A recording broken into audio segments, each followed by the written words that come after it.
I'm sorry you've been kept waiting so long. He'll see you very soon. Oh, that's fine. Don't worry, please don't worry.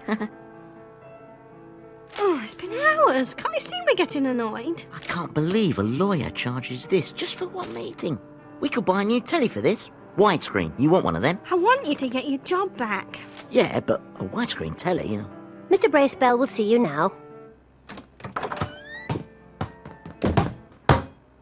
Dr. Fish, Mrs. Fish, I'm Michael. You're in safe hands now. Refreshments? Anything you like? Oh, a cup of coffee, please. Are we still paying while we drink coffee? I suppose so, yes. Then we won't have any. Well, I want one. Janine, coffee for two, please, thank you.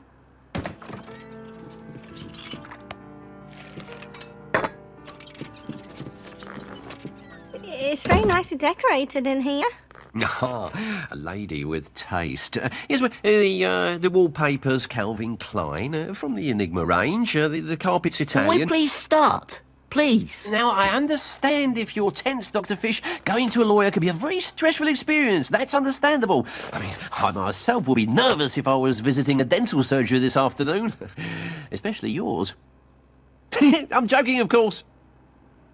I'm a little worried about the cost of all this. Now, if you help, Mr. Fish, we can do this pretty efficiently. I think we should be able to keep this within a reasonable amount. Yeah, but there's reasonable and there's reasonable. Well, look, if it gets close to this figure, I shall inform you immediately. Maybe more like this figure? I'm going to be straight with you. I'm very excited about this case. It's a kind of little guy against the system, you know, and I like that. And I know exactly how to win the appeal. You do? Sure, we blame it on the assistant. Penny, isn't it? She takes the dive, you get back to work. No, we can't blame Penny. I don't want to blame anyone. I just want you to go in there and say what happened. Mr. Clark died of natural causes and I'm innocent. Yes. I like it. I like it a lot. I can make it work. It's charming. It's kind of old school. But that'll be fun. We'll win the Battle of the Hearts. Mrs. Fish, you'll start a campaign. Bob Fish is innocent. I don't like to be the centre of attention. Oh, this is going to be great, Dr. Fish. With my brains, your wife's zest and fresh innocence, and your, glasses. Could we make a great team? Let's get going. Right. This is the very first meeting of the Bob is Innocent campaign. I'm Margaret. This is Alan. Thank you, yes. I masterminded Save Our Speed Bumps back in '95. Erica from Yoga. Leonard. And, of course, Bob. OK, let's start with ideas for the campaign. Who's first? Well, you could tie some yellow dental floss around every oak tree in the borough. What about a dirty protest? We could all chain ourselves to Sinead O'Connor. Why? Dunno. I'll write it down. Threaten to poison London's water supply? Bob sets a bus on fire? Raffle off a pig? Yeah? I think that's enough ideas for now. We're going to need a photo of Bob for the campaign, so I've brought some along if you can help me pick one. OK. Erica, how are you getting on with the banner? Oh, I was waiting for you to ask me that. What do you think? No, it says I'm guilty. But it says is innocent. Yeah, but don't you see, by calling me Dr. Death... It's your nickname. It's affectionate. My banner I'm sorry, is... it'll have to go. You want to murder it, don't you? You want to murder my banner like you murdered all those people. Oh, here we go. I just saw it in his eyes. He's got the eyes of a killer. You may have outwitted the law so far, Fish, but they'll catch up with you. You see if they don't.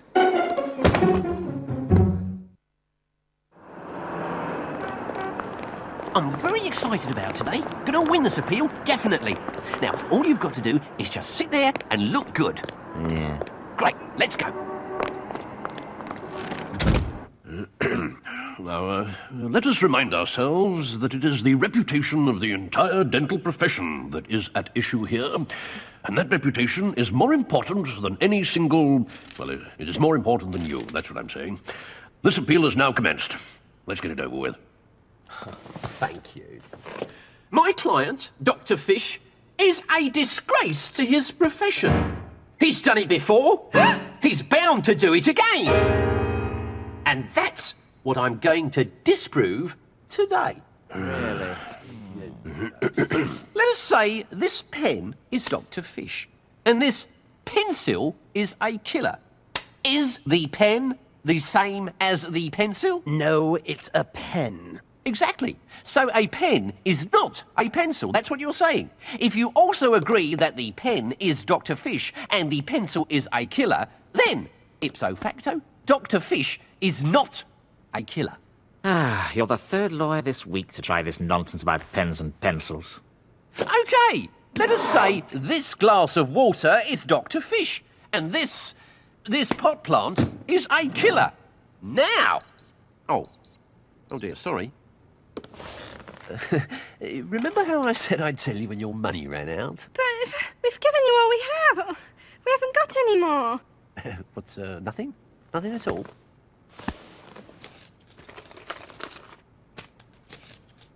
That's nearly £16. Oh, well, that'll buy you, take away the, cab fare back to the office. Well, so long. Best of luck. What? That's not fair. Well, as you seem to have lost your legal counsel, I think we can call an end to this No! farce. This isn't fair. I know I'm no lawyer with fancy Italian carpets, but I do know when something's wrong. Gentlemen, you're all dentists like Bob. You know he didn't do it, but you're too concerned with protecting the precious image of this institution. Well, let me tell you, it's people like Bob Fish who make this institution what it is, who pay their dues and keep you in your precious jobs with your leather chairs and your wood panelling. If you make the wrong decision, you'll have to go home and face your conscience, and you'll have to say, today I destroyed an innocent dentist. But if you change your minds, you could say, today I did a good thing for a good man. A dentist is like a tooth. It looks so hard, but really, it's vulnerable. You have to look after it and cherish it. It's a gift. Thank you. A very moving speech. Moving, but perhaps a little over-sentimental towards the end. Oh, I disagree. I thought it was fresh and original. Well, whatever. It doesn't make any difference. Your husband is still struck off. What? Oh, run along. Well, I hope you're happy, Greg, Howard. Now you've shored up your precious reputation. Wasn't so precious 20 years ago, was it, eh, Greg? Huh? Remember that time you tried to swap round that woman's top and bottom teeth? Oh, I do. And Howard wasn't worried about his reputation when he put tequila in the mouthwash to see what toddlers are like drunk. And you... Well, I wasn't at college with you, but I'll find some people who were. Oh, yeah. I've got some time on my hands now. I might write a book about what dentists really get up to. Bob, maybe we've all misunderstood each other. We can sort this out. We're all friends here.